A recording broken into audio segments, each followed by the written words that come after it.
오늘은 대림절 셋째 주일입니다. 그리고 다음 주가 대림절 마지막 주, 넷째 주가 되고, 그리고 우리가 성탄절을 맞이하게 됩니다. 자, 우리는 주님의 이름을 예수님으로 알고 있지요. 근데 예수님의 이름은 또 하나가 있습니다. 히브리적 이름으로 예수님은 임마누엘이라고 부르기도 합니다. 이 임마누엘은 주님이 성육신의 모습으로 이 땅에 오심을 우리에게 뜻하는 것입니다. 이 임마누엘은 사실은 예수님의 이름이라고 말씀드리기보다는 주님의 일하시는 모습을 나타낸다라고 할 수 있습니다. 그 이유는 그 임마누엘의 뜻 때문에 그렇죠. 임마누엘은 히브리어의 결합어로 되어 있어서 임이라는 단어는 함께라는 전치사이고, 마누는 우리라는 뜻을 갖고 있고, 엘은 하나님을 뜻합니다. 그래서 하나님이 우리와 함께 계시다라는 뜻이 바로 임마누엘이라는 뜻이 되는 것입니다. 근데 사실은 하나님께서는 태초서부터 우리와 함께 하셨죠. 그리고 영원히 우리와 함께 하시죠. 그런데 우리 예수님을 왜 임마누엘이라는 이름으로 우리에게 부르게 하셨을까요? 그 이유는 우리 주님이 육신의 몸을 입고 이 땅에 오셨기 때문입니다. 육신의 몸을 입고 하나님의 아들이 이 땅에 오신 것이 바로 성탄절을 뜻하죠. 이 임마누엘, 우리 주님의 성육신의 사건을 우리는 어떻게 우리의 마음속에 새겨야 할까요? 저는 오늘 여러분과 한 세 가지의 의미로 임마누엘, 우리 성육신하신 하나님의 아들 예수 그리스도에 관한 말씀을 여러분과 나누려고 합니다. 임마누엘, 하나님이 우리와 함께 하신다.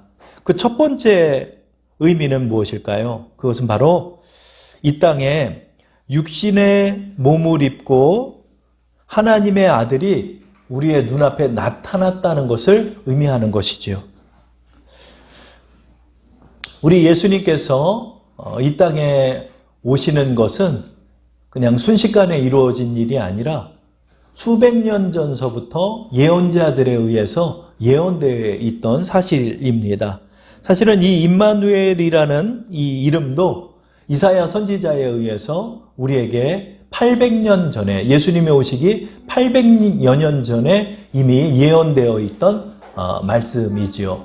이사야서 7장 14절에 그러므로 주께서 친히 징조를 너희에게 주실 것이라. 보라, 처녀가 잉태하여 아들을 낳을 것이요 그의 이름을 임마누엘이라 하리라. 이사야 선지자에 의해서 800여 년 전에 임마누엘이라는 이름은 미리 예언되어 있습니다. 하나님께서 언젠가 하나님의 아들 그리스도를 너에게 임마누엘이라는 이름으로 이 땅에 보내실 것이다. 그래서 유대 사람들은 평생을 이 메시아 그리스도를 기다리는 삶으로 살아왔습니다. 임마누엘은 무엇이죠? 바로 그것이 오늘 그 성탄절에 이루어졌음을, 하나님의 약속이 이루어졌음을 우리에게 말씀하고 있는 것입니다. 그러면 800년 전에만 우리 그리스도, 임마누엘이신 예수님이 오심을 예언하셨을까요? 사실은 그렇지 않습니다.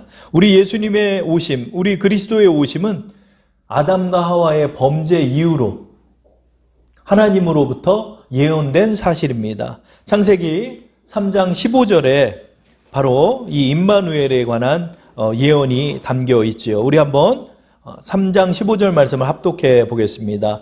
내가 너로 여자와 원수가 되게 하고 내 후손도 여자의 후손과 원수가 되게 하리니 여자의 후손은 내 머리를 상하게 할 것이요 너는 그의 발꿈치를 상하게 할 것이니라. 아멘. 예수님께서는 아버지의 씨로부터 이 땅에 오신 것이 아니기 때문에 예수님은 여자의 후손이 되는 것입니다. 이 여자의 후손 그리스도께서 이 땅에 오셔서 우리를 위하여 십자가에 못 박혀 죽으심으로 우리의 구원의 문을 열어주신다는 것을 이미 창세로부터 예언하셨던 것입니다. 창세로부터 예수님이 오실 때까지 임마누엘 주님께서 우리와 함께 하시고 이 땅에 오신다는 것은 예언되어 있었던 것입니다. 그러므로 첫 번째 임마누엘의 의미는 바로 하나님께서 우리를 구원하시기 위하여 하나님의 아들을 이 땅에 보내신다는 그 약속이 성취되었음을 의미하는 것입니다. 오랫동안 기다렸던 그 사실, 오랫동안 대망했던 그 사실. 근데 그것이 오늘 육신의 몸을 입고 하나님의 아들이 우리의 눈앞에 나타난 것입니다. 하나님의 약속이 실현되었고 우리의 구원이 실현된 것을 바로 뜻하는 것입니다. 또한 임마누엘 하나님, 예수님께서 성육신하신 사건은 우리에게 무엇을 의미할까요? 그것은 바로 우리의 눈앞에 하나님의 아들이 나타났다는 것을 의미하는 것이죠. 과거 이스라엘 민족은 하나님이 눈에 보이지 않으니까 황소를 가져다가 이게 하나님이다라고 섬기는 그런 우를 범하기도 했습니다. 또 과거에 하나님은 눈에 보이지 않으니까 예언자들을 통해서 하나님의 말씀을 대신해서 들어왔습니다. 또 하나님께 기도하여서 하나님의 계시를 받았던 모세가 하나님의 말씀을 지성소에서 듣고 나와서 그 말씀을 이스라엘 민족에게 대언하기도 하였습니다. 그래서 하나님은 언제나 눈에 보이지 않아서 이스라엘 민족들은 답답해했죠. 그러나 하나님을 눈으로 볼 수가 없었지요. 하나님은 거룩하시기 때문에 하나님 앞에 우리가 나타나 하나님을 뵙기가 어려운 것입니다. 그런데 임마누엘의 이 사건은 무엇인가요? 하나님의 아들이 지금 내 눈앞에 서 계신 것입니다. 하나님의 아들이 내 눈앞에서 지금 우리와 함께하고 있는 것입니다. 이것은 무엇이죠? 하나님을 확실하게 증거하는 사건이 되는 것입니다. 당사자가 지금 내 눈앞에 있는데 그거보다 더 확실한 증거가 어디 있겠습니까? 하나님이 지금 내 눈앞에 서서 내 눈앞에서 하나님을 증거하고 계신 것입니다. 그런데 몇몇 분들과 이야기를 나누니까 이제 하나님의 아들 이렇게 얘기를 하니까 그냥 하나님이 보내신 어떤 그런 분 이렇게 추상적으로 알고 있더라고요. 더 쉽게 말씀을 드리면 임마누엘의 사건은 뭐냐면 하나님이 지금 내 눈앞에 있는 것입니다. 하나님의 아들은 성령으로 잉태되었기에 하나님의 아들이라 표현하지만 성자 하나님은 하나님이십니다.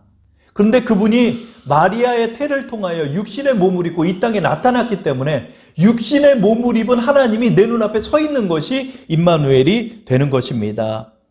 이사야 선지자는 바로 임마누엘이 어떤 분임을 우리에게 이사야서 9장 6절의 말씀을 통하여 말씀하고 계시죠. 우리 다 함께 합독하겠습니다. 이는 한 아기가 우리에게 낳고 한 아들을 우리에게 주신 바 되었는데 그의 어깨에는 정사를 메었고 그의 이름은 기묘자라 모사라 전능하신 하나님이라 영존하시는 아버지라 평강의 왕이라 할 것이라. 아멘. 하나님의 아들이라고 그래서 그분이 선지자가 아닙니다. 하나님의 아들은 하나님이십니다. 그의 본성은 신성을 갖고 계신 하나님이 제2위격이신 성자 하나님이 육신의 몸을 입고 이 땅에 나타난 것이 바로 성탄절의 의미가 되는 것입니다. 그분은 누구신가요? 그의 어깨는 정사를 메었습니다. 이 정사는 통치자라는 뜻을 갖고 있습니다.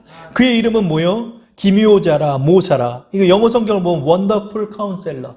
놀라운 계획을 갖고 계신 분이다. 그분을 더 쉽게 표현하면 무엇이냐? 전능하신 하나님이라. 영존하시는 하나님이다. 영원하신 평강의 왕이시다. 그분이 바로 임마누엘입니다. 내 눈앞에 하나님이 서 계신 사건이 바로 임마누엘이 되는 것입니다. 그래서 우리는 그동안 정황적 증거만 얻고 살았습니다. 예언자가 말해줬으니까 그게 하나님의 말씀인가 보다 생각했습니다. 모세가 말해주니까 그게 하나님의 말씀인 줄 알았습니다. 구약 시대에는 하나님을 정황적 증거로 믿고 살아왔습니다. 그러나 이제 예수님이 우리의 눈앞에 나타났다는 사건은 뭐냐면 바로 하나님이 내 눈앞에서 말하니까, 하나님이 내 눈앞에서 진리를 말하니까, 하나님이 내 눈앞에서 무리를 걸으시니까, 하나님이 내 눈앞에서 전능자가 되시니까, 하나님이 모든 병자를 고치시니까, 하나님의 진리의 말씀을 그 입으로 직접 말씀하시니까 이보다 더 확실한 하나님의 증거는 없는 것입니다. 임마누엘이 무엇인가요? 하나님이 내 눈앞에 서 계신 사건이 바로 임마누엘의 사건이 되는 것입니다. 그러므로 우리는 예수님이 이 땅에 오셨다는 사실을 믿음으로 말미암아 참 하나님은 바로 야훼 하나님이 되심을 우리는 믿을 수 있는 것입니다. 이보다 더 확실한 증거는 없는 것입니다. 하나님이 내 눈앞에 나타나서 내 눈앞에서 진리를 말하고 내 눈앞에서 그 증거로서 전능하심을 베푸시고 모든 병자를 고치시고 그리고 그의 입에서 나오는 참 진리의 말씀을 우리에게 전하셨기에 우리는 진리가 무엇인지를 알게 됐고 참신이 누구인지를 알게 된 것입니다. 바로 이것이 임마누엘의 첫 번째 의미가 되는 것입니다. 두 번째로 주님이 이 땅에 오신 것, 임마누엘 하나님, 우리와 함께 하시는 하나님은 바로 지금 하나님이 우리와 함께 하신다는 의미를 갖고 있습니다. 우리가 열심히 기도하면 언젠가 하나님이 들어주시겠지. 우리가 열심히 신앙생활을 하면 하나님이 우리에게 복을 주시겠지가 아닙니다. 임마누엘의 사건은 바로 지금입니다. 지금 내 옆에 주님이 계신 것입니다. 지금 내 옆에서 나와 대화를 나누시고 지금 내 옆에서 내가 부탁을 드리면 나와 함께 로마의 백부장에 그 하인을 고쳐주러 걸어가시는 주님이 내 옆에 계신 것입니다. 그것이 바로 임마누엘의 의미가 되는 것입니다. 저는 이번 달에 친지들과 친구들을 잠깐 만나는 시간을 가졌습니다. 이제 세월이 지나면서 만나니까 친지들도 저한테 물어보는 거예요. 은석아, 너 이제 몇 살이냐? 저 내일 모레 50이에요. 그렇게 이야기하니까 다들 놀라요. 야, 은석이가 50이 됐구나. 저도 제가 50이 될 줄은 몰랐습니다. 이제 대화를 나누니까 대화의 주제는 대부분 이제 건강에 대화를 나누게 되더라고요. 친구를 딱 만났는데 마스크를 딱 꼈어요. 근데 뭔가 변해 있더라고요. 그래서 이게 뭐가 변했나. 그리고 가만히 봤더니 눈썹이 굉장히 진해진 거예요. 야, 너 혹시 눈썹 문신했니? 그랬더니 눈썹을 그냥 쑥검대기로 그냥 꽉 칠하고 나왔더라고요. 그랬더니 제 앞에 짱구가 딱 서 있더라고요. 근데 저를 보더니 야, 너도 문신해야 되겠다. 그러더라고요. 우리 목사님들 몇 분을 만나도 이제 남자들이 나이를 먹으니까 머리만 빠지는 게 아니라 눈썹도 좀 없더라고요. 그래서 제가 눈썹을 너무 자세히 보지는 마시고요. 그래서 제가 지금 고민을 하고 있는데 너무 티는 안 나야 되는데 이걸 어떻게 해야 되나. 우리 이제 친지들과 친구들을 만나면 다 이제 건강 얘기를 하게 돼요. 그래서 몸이 아픈 분도 계시고 그렇습니다. 근데 친지를 만나서 이야기를 하는데 얼굴에 수심이 가득하시더라. 왜 그러세요? 작은아버지. 그랬더니 은서아, 내가 한 방을 터뜨릴 수가 있었다. 저한테 그런 이야기를 하시더라고요. 도장까지 내가 찍었는데 내가 그 마지막 능선을 넘지 못해가지고 내가 이렇게 됐다. 그 회한의 그런 말씀을 제가 들었습니다. 세상이 어려워지고 하니까 큰 거 하나를 좀 우리가 얻고 싶죠. 그렇죠? 그래서 지금 많은 사람들이 이제 주식이나 또 뭐 비트코인이나 이런 쪽들을 이제 쫓아요.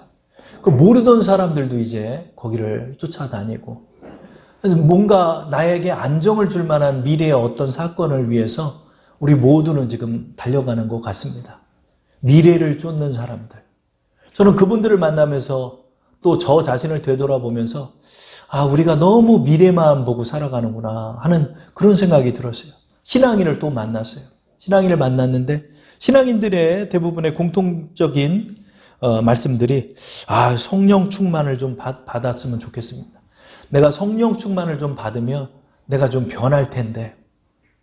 그래서 언제나 성령 충만을 부르짖으면서 그렇게 나가는 신앙인들을 많이 보게 되고 저 자신도 성령 충만을 많이 전했지요. 그런데 이 임마누엘의 말씀을 준비하면서 우리가 하나가 빠졌구나. 미래와 소망을 가지고 나가는 것도 필요하지만 더 중요한 게 하나 있구나. 그게 뭘까요? 지금이 빠졌구나. 지금 빠졌구나. 임마누엘 하나님은 지금 내 옆에 계셔서 나와 함께 모든 것을 해결할 수 있는데 나는 미래만 쫓으면서 달려가고 있구나. 그러면 내 옆에 계신 임마누엘 주님은 어떤 마음이실까? 섭섭하지 않을까? 우리 주님이 우리에게 섭섭하시다는 생각이 들었습니다. 왜요? 지금 내 옆에 계신데, 지금 나와 함께 한다는 건 미래의 어느 날, 내가 금식기도 많이 한 어느 날, 내가 소나무 뿌리를 붙잡고 기도했던 어느 날, 주님이 오시는 것이 아니라 지금 내 옆에 계시다는 사실입니다. 미래를 쫓는 사람들에게 빠진 것이 뭘까요? 지금이 쌓여서 미래가 된다는 사실을 간과하고 있는 것입니다. 미래의 큰 것을 터뜨린들 무엇합니까? 현재가 없는 사람은 그 미래의 일들도, 그 미래의 복들도 놓치고 마는 것입니다. 지금이 쌓여서 미래가 되는 것입니다. 현재가 쌓여서 미래가 되는 것입니다. 그래서 사도 바울은 우리에게 말씀하죠. 빌립보서 4장 13절에 이렇게 말합니다. 내게 능력 주시는 자 안에서 내가 모든 것을 할 수 있느니라. 이게 뭘까요? 이 말씀은 우리가 수없이 되뇌었던 말씀입니다. 이것은 바로 지금 내 옆에 주님이 계심을 믿고 나갈 때 나는 지금 모든 것을 할 수 있다는 뜻입니다. 이 빌립보서 4장 13절의 말씀은 지금 할 수 있다는 것입니다. 미래의 성령 충만을 받은 어느 날, 미래에 무엇이 임하는 어느 날이 아니라 지금 내 옆에서 나를 돕기 위해 나와 함께 하시는 것이 바로 임마누엘입니다. 주님, 나 지금 이런 문제 있습니다. 나와 함께 이 문제 해결해 주옵소서. 주님은 언제나 나의 문제를 향하여 같이 걸어가고 계시고 그 문제를 향하여 주님께서는 선포하고 계시고 내가 그것을 믿고 나갈 때 나는 모든 것을 할 수 있다는 것입니다. 근데 우리 신앙인들이 어떨까요? 저를 비롯해서 모든 이들이 내가 예전에는 뜨거웠는데 내가 앞으로 성령 충만을 받으면 뭘 변할 텐데 근데 과거를 되돌아보니까요. 제가 목회자로 부름을 받았을 때 그 뜨거웠을 때도 그때도 저는 쫓기고 있었더라고요. 그때가 성령 충만한 때였는데 미래의 어느 시점에 또 성령 충만을 바라고 있다는 거예요. 지금 내 옆에 주님이 계신데 나는 그날의 어느 날을 바라고 있는 거예요. 그게 아니라 지금 가능하다는 거예요. 임마누엘의 의미가 뭘까? 지금 가능하단 말이에요. 지금 내 옆에서 주님은 모든 것을 행하고 계시다.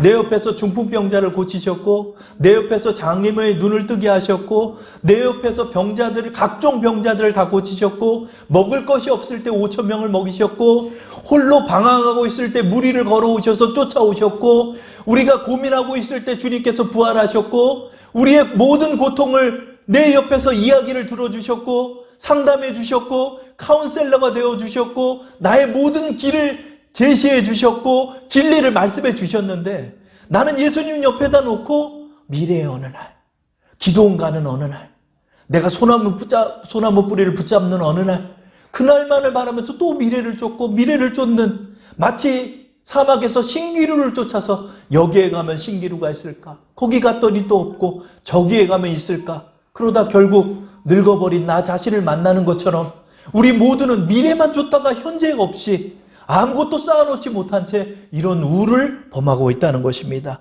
임마누엘 주님은 그래서 지금 이 땅에 오신 것입니다. 내 옆에 계시기 위해 이 땅에 굳이 오신 것입니다. 나를 구원하기 위해 육신의 몸을 입고 오신 것입니다. 그래서 우리는 지금 가능한 것입니다. 지금 주님과 모든 것을 해결할 수 있는 것입니다. 우리가 이 믿음을 가지고 나갈 때 주님은 내 옆에서 기적을 베풀어 주실 것입니다. 우리는 이 믿음을 가지고 나갈 때 주님께서 우리에게 역사하고 계심을 수없이 만나고 내 고민을 수없이 내 주님 옆에서 말씀드리고 그리고 내 옆에서 말씀하시는 주님의 음성을 지금 귀 기울이고 언젠가 내게 말씀해 주시겠지가 아니라 내가 기도하는 즉시 응답이 되는 것입니다.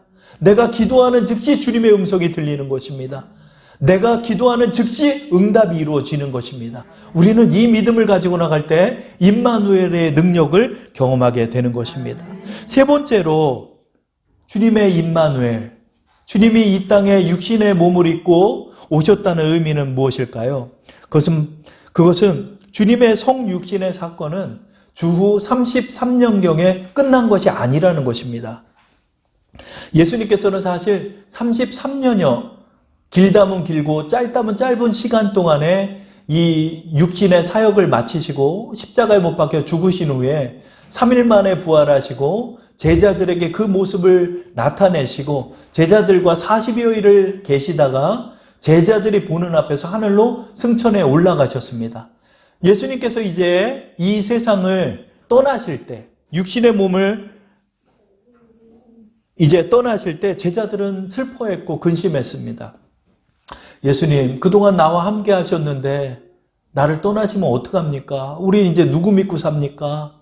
우리는 이제 어떻게 해야 됩니까? 슬피 울고 있고 걱정하고 있는 제자들을 향해서 주님께서 요한복음 14장 20절에 이렇게 말씀하죠. 우리 한번 합독해 보겠습니다. 그날에는 내가 아버지 안에 너희가 내 안에 내가 너희 안에 있는 것을 너희가 알리라. 아멘. 주님께서는 주 33년경에 우리의 눈앞에서 떠나가신 건 사실입니다. 그러면 주님의 함께 하시면 그날 끝났을까요? 그렇지 않다는 거죠.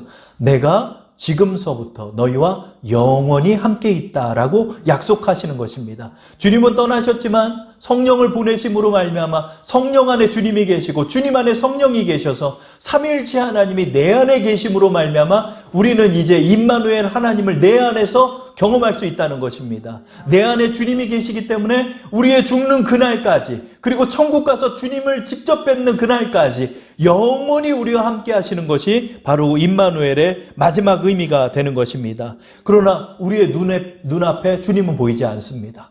주님의 육신의 몸은 하늘로 승천해 올라가셨기 때문에 사실 예수님을 눈으로 배웠던 분들은 이스라엘 민족들입니다. 우리는 사실 예수님을 배웁지 못했습니다. 그러면 우리에게 있어서 임마누엘은 어떤 것을 의미할까요? 내 안에 주님이 계시는 것입니다. 내 안에 임마누엘 하나님이 함께 하심으로 말미암아 나는 영원히 주님과 함께 할 수 있는 것입니다. 주님이 지금 내 안에 계십니다. 여러분이 이것을 믿고 나가는 것입니다. 성령의 충만의 의미가 뭘까요? 주님이 내 안에 계심을 믿는 것이 성령 충만입니다. 주님이 내 안에 계시니까 나는 내 안에 계신 주님께 기도할 수 있는 것이고, 주님이 내 안에 계시니까 나의 문제를 내 안에 계신 주님께 말씀드릴 수 있는 게 임마누엘입니다. 그리고 앞으로도 영원히 임마누엘 하시기 때문에 언제나 우리는 주님을 붙잡고 살아갈 수 있는 것입니다. 주님이 내 안에 계심을 우리는 어떻게 감지할 수 있을까요?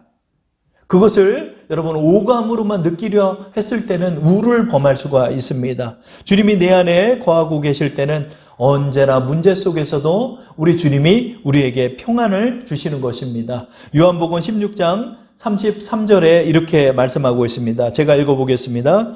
이것을 너에게 이르는 것은 너희로 내 안에서 평안을 누리게 하려 함이라. 세상에는 너희가 환난을 당하나 담대하라. 내가 세상을 이기었노라. 아멘. 이것을 너희에게 이르는 것은 너희로 내 안에서 평안을 누리게 합니다. 주님이 여러분에게 평안을 주시는 것입니다.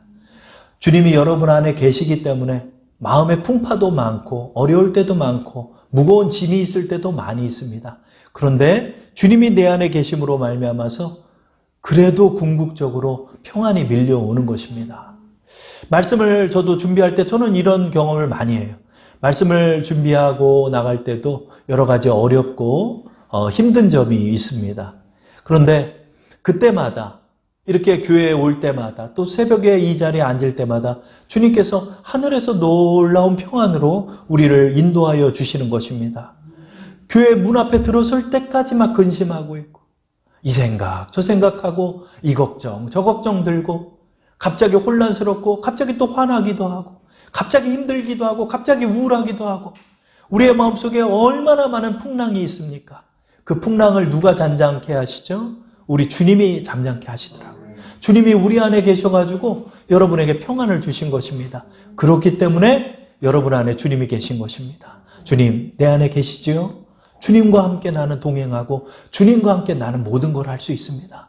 또 주님이 영원히 함께 하시니까 내가 숨지는 그날에도 주님께서 나의 손을 붙잡고 저 천국으로 인도하시는 것입니다. 그래서 이 임마누엘은 너무나 소중한 것입니다. 주님이 성탄절 그날 어느 마구간 집에서 태어나셔서 구유에 누이셨던 그날서부터 우리 주님은 우리와 영원히 함께하고 계신 것입니다. 지금도 우리와 함께 하시고 미래의 어느 날도 여러분과 함께 하시고 여러분이 눈을 감는 그날까지도 여러분 곁에 계시는 것입니다. 그래서 임마누엘은 너무나 소중한 것입니다. 우리는 우리 안에 주님이 계신 것을 오감으로 느끼는 것이 아니라 말씀에 의거해서 믿는 것입니다. 우리 주님이 우리 안에 계심으로 말미암아 우리는 어떻게 주님이 계심을 더 확신할 수 있을까요? 바로 우리의 기도에 응답하고 계시기 때문에 우리 주님이 함께 하심을 우리는 아는 것입니다. 요한복음 15장 7절에 이렇게 말합니다. 너희가 내 안에 거하고 내 말이 너희 안에 거하면 무엇이든지 원하는 대로 구하라. 그리하면 이루리라. 아멘. 너희가 내 안에 거하고 내 말이 너희 안에 거하면 무엇이든지 원하는 대로 구하라. 주님이 내 안에 계시니까 내가 말씀을 드리면 주님이 이루어 주시는 것입니다. 그래서 이 기도가 응답됨으로 말미암아 주님께서 우리에게 역사하시는 것입니다. 주님께서는 우리에게 기도에 응답을 하여 주심으로 우리와 함께하고 계심을 우리의 영적 눈으로 보게 하시는 것입니다. 아, 주님이 내 안에 계시는구나. 여러분, 주님이 내 안에 계셔요. 여러분, 친구도 영원하지 않습니다. 우정도 영원하지 않습니다. 사랑도 영원하지 않습니다. 사람에게도 실망하고 나도 사람을 실망시키는 것입니다. 그러나 우리와 함께 하시는 변치 않으시는 임마누엘이 계셔서 우리는 언제나 신뢰할 수 있고 언제나 확신할 수 있고 언제나 주님을 의지하고 나갈 수 있는 것입니다. 여러분, 이 믿음으로 나가시기를 바랍니다. 이 믿음 속에서 주님만을 의지하시기 바랍니다. 언제나 주님을 의지하면서 나가는 우리 여러분 되시기를 축원합니다. 우리 한 성도님 이제 떠나시는 그 자리에 그 딸이 그 성도님에게 우리 주님께 기도하는 법을 좀 가르쳐 달라고 우리 목사님에게 부탁을 했대요. 그래서 목사님이 그 이제 생이 얼마 남지 않은 그 성도님의 가정을 찾아가서 말했대요. 성도님 제가 기도하는 법을 좀 말씀을 드릴까요? 그랬더니 그 성도님은 저는 많이 배우지 못해서 잘 모릅니다. 그런데 우리 주님께 기도하는 거를 저는 하나를 배웠습니다. 그거는 지금 제 침상 앞에 있는 이 빈 의자에 예수님이 지금 앉아 계시다고 저는 언제나 생각합니다. 그래서 그 예수님을 향해서 저는 말씀을 드리는 게 기도라고 생각합니다. 그 말씀을 듣자마자 부목사님은 두 말도 안 하고 그냥 집으로 오셨대요. 성도님, 맞아요. 그게 기도입니다. 내 눈앞에 임마누엘 주님이 계신 거를 생각하고 말씀을 드리는 게 기도입니다. 미사여구도 필요 없고 지식도 필요 없습니다. 그냥 내 말씀을 내 의자 앞에 계신 주님 앞에 그렇게 말씀을 드리면 됩니다. 라는 말씀만 드리고 목사님은 집으로 오셨다. 그리고 이제 몇 달이 지나서 그 따님에게 전화가 왔습니다. 목사님, 아버지가 떠나셨습니다. 그랬대요. 그래서 그러시군요. 천국 가셨겠군요. 우리 주님께 언제나 그 빈 의자 앞으로 기도하셨던 그 성도님이 그렇게 기도하시면서 주님 곁으로 가셨으리라 생각합니다. 그렇게 말씀을 드렸답니다. 근데 목사님 특이했어요. 아버지가 침상에서 돌아가신 게 아니었어요. 그래, 어떻게 돌아가셨습니까? 그랬더니 그 의자에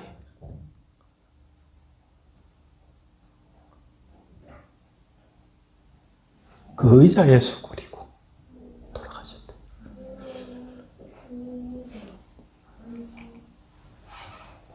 그러니까 예수님은 의자에 예수님이 계시다고 생각하고 그 의자를 안으시고 돌아가셨다.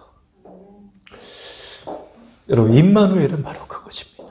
주님이 여러분과 함께 하시고 주님이 여러분에게 여러분의 말씀을 들어주시고 여러분 주님께 말씀드리는 게 임마누엘입니다. 이 믿음을 가지고 지금 어려워지는 시기이지만 주님과 함께 모든 것을 행하시는 우리 여러분 되기를 축원합니다. 자, 우리 이 시간 하나님께 기도하겠습니다. 함께 우리 임마누엘 주님이 내 옆에 계시고 내 의자 옆에 계심을 여러분이 생각하면서 이 시간 함께 기도 드리겠습니다.